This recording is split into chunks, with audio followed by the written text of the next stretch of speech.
The mistake did not happen suddenly. It began with a whisper. Iblis did not push Adam and Hawwa toward sin.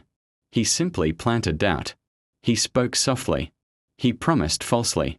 He made disobedience feel harmless. This tree will make you eternal. He whispered.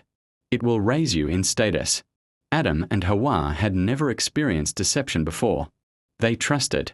And in a moment of human weakness, they approached the tree. The command was forgotten.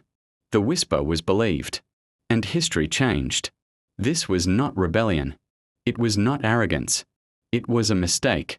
The first mistake of humanity. The moment Adam and Hawwa realized what they had done, clarity returned. They felt regret. They felt fear. They felt responsibility. Because the greatest difference between humans and Iblis was now clear. Humans can fall, but they can also return. Even the first human made a mistake. Follow history recap.